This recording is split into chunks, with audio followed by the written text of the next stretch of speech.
ఒక చిన్న గ్రామం, నదికి అంచున. అక్కడ నివసించాడు జేక్ అనే బాలుడు. ఆయన చేపలు పట్టేవాడు, కాని ఎప్పుడూ ఎక్కువ కాదు. నదిని ప్రేమించి దాని అందాన్ని కాపాడేవాడు. ఒకరోజు ఉదయం నది దగ్గర కూర్చుని జేక్ చూశాడు తేజస్సుతో మెరుస్తూ. ఒక బంగారు చేప ఎగిరింది వెలుతురులో. దాని తేజస్సు చూసి ఆశ్చర్యపోయాడు బాలుడు. జేక్, నన్ను విడిచిపెట్టు, చిన్న స్వరంతో చేప చెప్పింది. చేప మాట్లాడుతుందని చూసి అవాక్కయ్యాడు బాలుడు.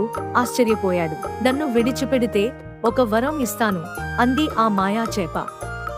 జేక్ చిరునవ్వుతో చెప్పాడు, నా గ్రామం సుఖంగా మారాలి. చేప నీటిలో మాయమై సరస్సు బంగారు వెలుగుతో మెరిపింది. పంటలు పెరిగాయి, నీటి కుంటలు నిండాయి. గ్రామం మొత్తం వెలుగుతో నిండిపోయింది. ఒక ధనికుడు ఆ మాయా అద్భుతాన్ని చూశాడు. చేపను పట్టుకోవాలని ఆశ పెంచుకున్నాడు. చేపను పట్టుకుంటే నా కోరిక నెరవేరుతుంది, అనేక వజ్రాలు, బంగారం వస్తాయి. ఒక పెద్ద వల వేసి చేపను పట్టుకున్న వాణిజ్యవాది, బంగారం, వజ్రాలు కావాలి అంటూ కోరిక చెప్పాడు ఆశగా. ఆశ ఎక్కువైతే నష్టం మాత్రమే వస్తుంది, అంది మాయా చేప బాధతో. కాని వాణిజ్యవాది గర్వంగా నవ్వాడు. తన కోరిక నిజమవుతుందని భావించాడు. వెంటనే అతని ఇల్లు మాయం అయింది. వజ్రాలు, బంగారం గాలిలో కలిసిపోయాయి. అతను ఒక్కసారిగా శూన్యంగా మారిపోయాడు. ఆశతో వచ్చిన బాధ అనుభవించాడు. చేప తిరిగి నీటిలోకి తొంగి చూసింది. తన నమ్మిన బాలుడి దగ్గరకు చేరింది. దయ అనేది నిజమైన సంపద, అంది చిరునవ్వుతో సందేశాన్ని అందిస్తూ. జేక్ తన గ్రామానికి తిరిగి వెళ్ళాడు. అక్కడి ప్రజలు సంతోషంగా ఉన్నారు. పచ్చని పంటలు, పొంగిన నదులు, ప్రతి ఇంటిలో ఆనందపు కాంతులు. గ్రామ పెద్దలు జేక్ ను అభినందించారు. నీ వల్ల గ్రామం సుఖంగా మారింది. జేక్ చిరునవ్వి చెప్పాడు, మాయ కాదు, దయే నిజమైన గొప్పతనం. ధనికుడు ఇప్పుడు పేదవాడై ప్రతి ఇంటి వద్ద అడుగుతున్నాడు. నేను పొరపాటు చేసుకున్నాను, ఇప్పుడు నాకు గుణపాఠం తెలుసైంది.